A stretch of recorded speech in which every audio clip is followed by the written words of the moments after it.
Hello everybody. Welcome to chapter 18 of my romance novel, From a Stranger. Danny. My head hurt. I've whined about that already, but it's still true. We pulled up in front of the house, finished our burgers, and Ilio wouldn't let me unload the boards. I had my choice of sitting on the front stairs or sitting on the lawn. I lay down on the lawn. It was cool on my back, and I placed my hands behind my head and stared at a deep blue, endless Hawaiian sky. Can you fall in love with the sky? Leilani and Nailani came out and helped. Then Johnny, with Mrs. Smith watching.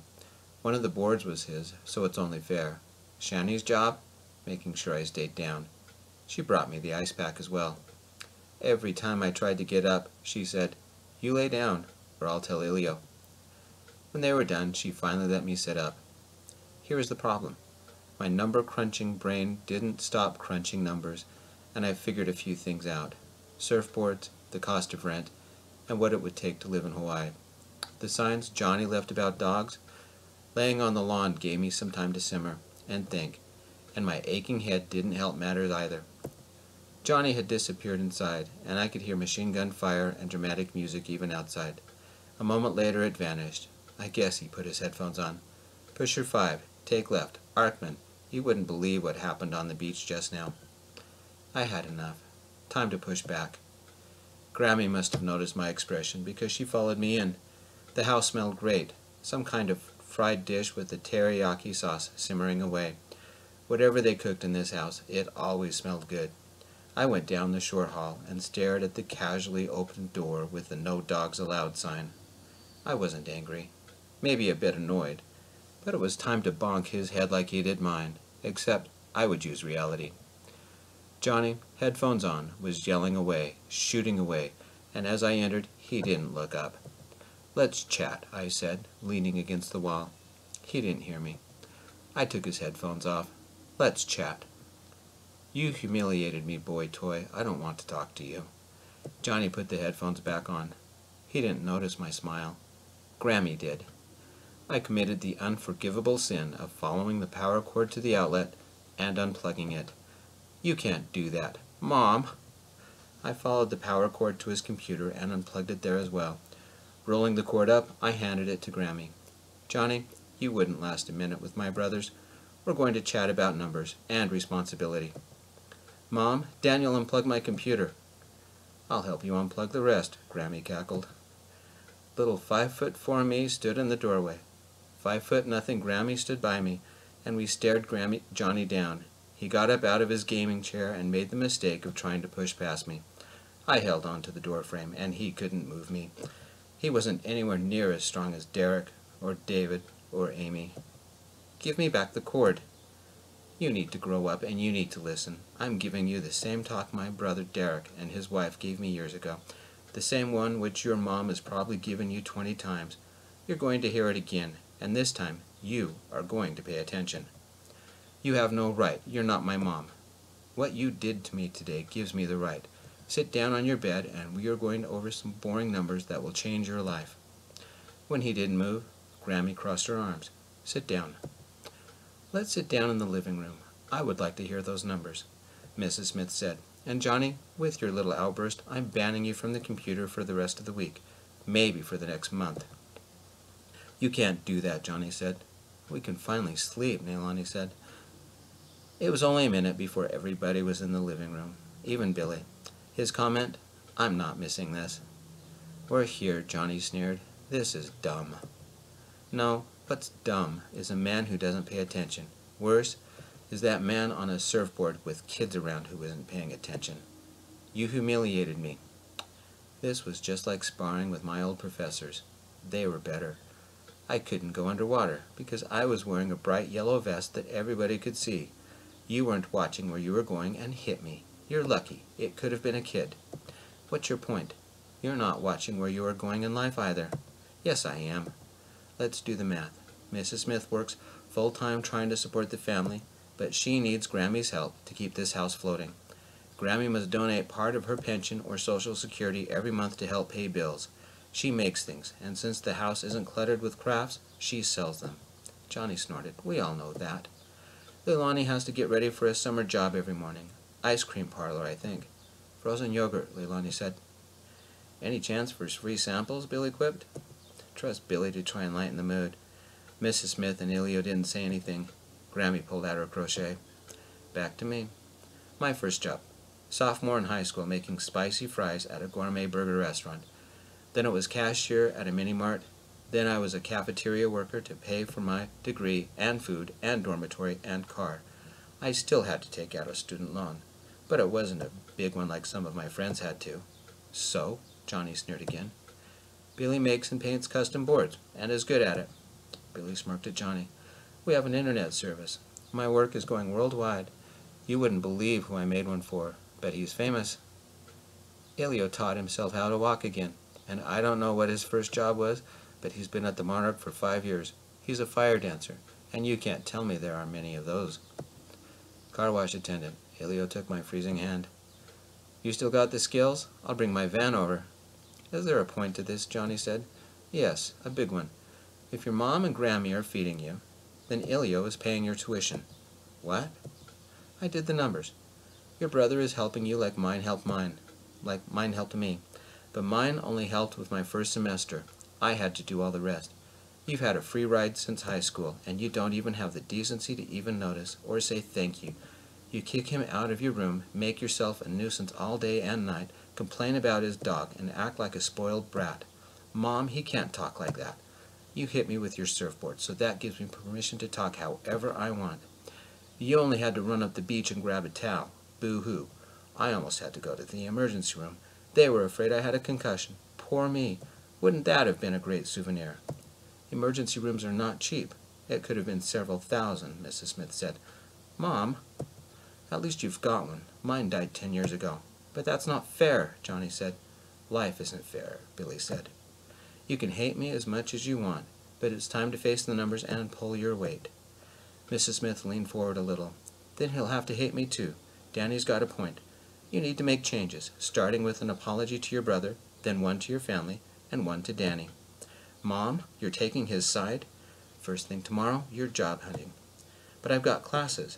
Then they will be your last until you can pay for them. Your brother has helped you out for the last time. Tomorrow, we'll recalculate finances and divide the bills in fourths. Mom, I can't afford that. You'll have to, Ilio said. He let go of my hand and ran his fingers down my back. Because I'll be moving out someday. Danny, if you can make it back, do you want to be roommates? We could find a place halfway between here and the Monarch. No, Billy said. It needs to be closer to the big fish, and I get the bigger room. I am high maintenance. We could get a 2-bedroom, Ilio said, with handicap parking. And a barbecue, Grammy said. Ilio, you can't be serious, Johnny said. Moving in with him? What? You don't like my chrome? Billy said. I think you've been talking to Noah, I said. The boy toy crack earlier, that was Noah. Never liked him anyway, Shani said. Grammy went into the kitchen and turned off the stove. Ilio got up and stood in front of Johnny. You've been talking to that piece of crap? What have you told him?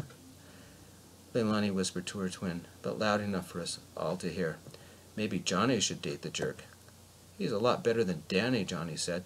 At least he doesn't trade sex for favors. Good for you, Danny, Billy said. Grammy cackled. This is better than soaps. Me? I laughed. It's none of anybody's business what Ilio and I do. Maybe virginity isn't important to most people, but it is to me. I want my first time to be with the right person at the right time. That's one of the things I hoped would make the honeymoon special, but that turned into a disaster. Noah's jealous of Danny, Leilani said. Johnny's jealous of Danny, Leilani said. Danny's the virgin boy toy, Billy said. I'll make you a t-shirt. Shani triggered the avalanche. Johnny's never had a girlfriend. How could he be jealous? Johnny, are you a virgin too? The room went dead quiet. Johnny went scarlet. I hate you all. He tried to get up, but Mrs. Smith held him down. We're not done yet. You have some explaining to do. Start talking about Noah, Ilio said. His lips were set, and I didn't like the way his fist clenched. I got up and stood by him, taking his fist and forcing the fingers to relax. I intertwined my fingers with his. Johnny, what have you said about us? Again, it was quiet. A neighbor's dog barked, and the swamp cooler hummed. Johnny, Mrs. Smith said, talk. Johnny mumbled. You might have broken up with him a year ago, but we kept gaming. You gamed with my ex? That's weird. He was mad at you for a long time, said you needed to stop surfing and grow up. I have to swim and surf, otherwise my knee freezes up. His family kept asking when you were going to drop by. I guess they liked you. He never told them about the breakup, at least for several months. He tried dating other people, but the relationships never lasted long enough to get serious. You mean have sex, Grammy said. His family thinks he blew it when you two broke up and want him to patch things up. What did you tell him? Ilio asked. Nothing important. What did you tell him? Again the silence. Johnny looked out the window, and I think there was something moist under his eyes. Let's do the numbers, I said. You were 18, he's 25. 7 years difference. He tells you some story. It might be true. But then he pumps you for information about Ilio. Who he's seeing, is he still surfing, still working at the Monarch, daily schedule. How am I doing? Johnny stared at me. I don't know if it was fear or hatred. The new me didn't care. That's why he showed up for lunch, Ilio said. My own brother gossiped about me to the one man I can't stand. Do you know how betrayed I feel? I don't think we're done with the numbers yet, Billy said. You talked to him last night, or this morning. I bet he was on the computer when Super Yoga Master unplugged it. Johnny, you can't wait to tell Noah everything. Johnny's in love, Shani said. Do you want to start talking, Ilio said, or shall I? Yesterday afternoon, Johnny said in a low voice. He wanted to know all about Danny. Was he a yoga teacher? Where was he from? Why didn't I tell him about the relationship? And, Ilio said, I heard you talking to Mom about Danny, and Noah and I got to talking, and we figured after Danny's breakdown, the only reason you would be helping him was for sex. Leilani laughed and covered her mouth. Should I be hearing this? Shani asked. Johnny licked his lips. I told him Danny leaves Sunday and that he's so unstable it won't take much to make him leave sooner. You're a jerk. Ilio would have lunged at Johnny, but I held him back. Danny, let me go. Johnny's had this coming for a long time. No. Time for more numbers. Johnny, do you realize how much your brother loves you? He paid for 3 or 4 semesters without even saying a word. He didn't complain. He helped you get further in life than he did. That's what he does. He helps people. Johnny stared at his hands. He saved his best friend's life, he saved mine, and he didn't even know me. He saved a drowning woman the other day, and he's been saving yours for years. Would it be that hard to say thanks? Johnny mumbled something I didn't catch. Noah is 7 years older than you, I said. In the gaming world, that's not unusual, because you barely even know a name. In the real world, it raises eyebrows. He's your brother's ex. We have a red flag. Noah told a kid about the problems he had with his ex, and that kid is the brother of the ex. Another red flag. He pumped you for information about his ex, and the people his ex are seeing. That is none of his business or yours. Another red flag. Ilio told him the relationship was over, with witnesses, Wednesday afternoon. Noah called you and whined and pumped you for more information. Another red flag. That's 4 red flags. You're being used like an old Kleenex.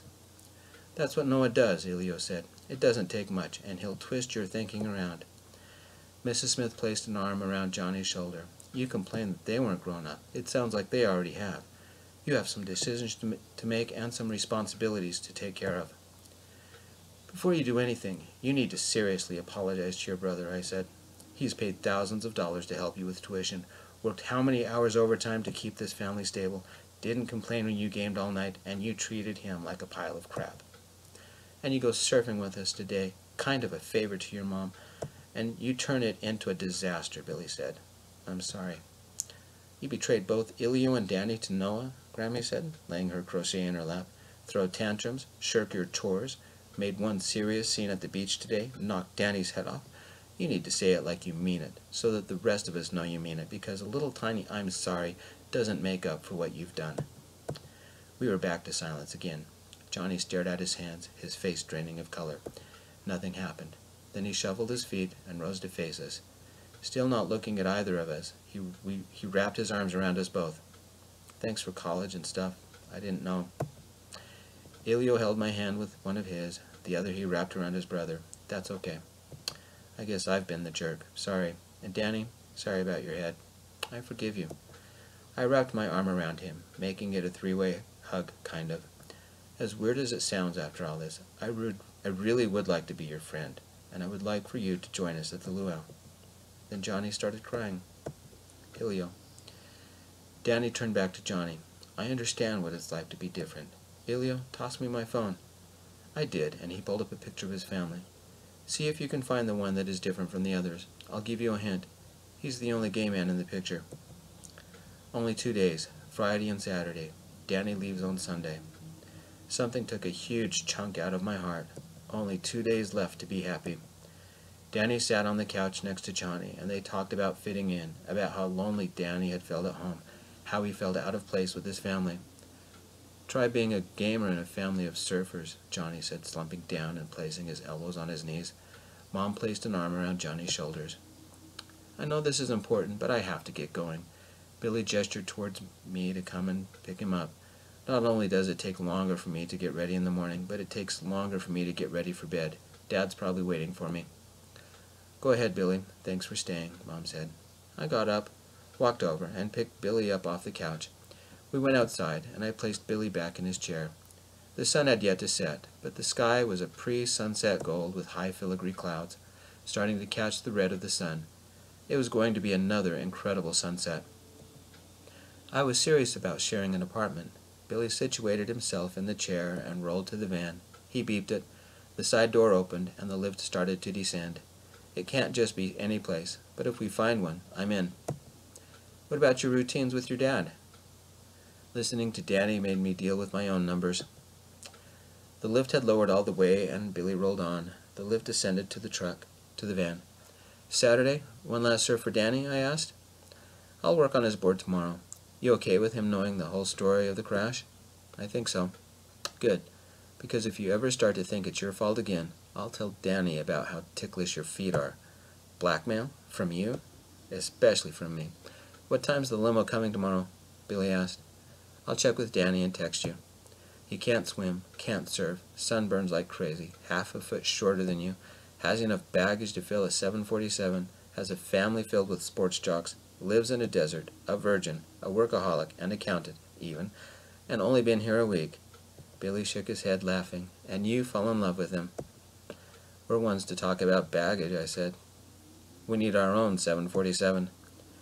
You forgot to mention he's cute, has one nice body, is as flexible as a rubber band. My family likes him, just made my brother grow up, and he gives great massages, I said, leaning on the van. Most important, he understood what Timmy meant to me. And he makes gourmet French fries. Billy rolled to the driver's seat, beeping the lift, and the side door closed. We'll have to put him to the test on that one. I'll let you keep him. I waited for him to get settled, and the van pulled out a minute later. Billy had survived the crash, and he was still Billy, always looking out for me, my human best friend. I didn't want to get melancholic again, so I watched the sun descend a little lower, and the clouds changed into fire. Hawaii has the best sunsets. I walked inside. Danny needed to massage my back again. Johnny was sandwiched on the couch, Mom on one side with her arm around him, Danny on the other. Danny was still shirtless, but Johnny listened. When Danny turned his head, I could still see the goose egg on the side. Somehow, I wasn't angry anymore. Danny was okay, had even forgiven my brother. Being angry would be pointless after that. Danny gave me a shy smile, but mine wasn't shy. Are we going to eat? I said.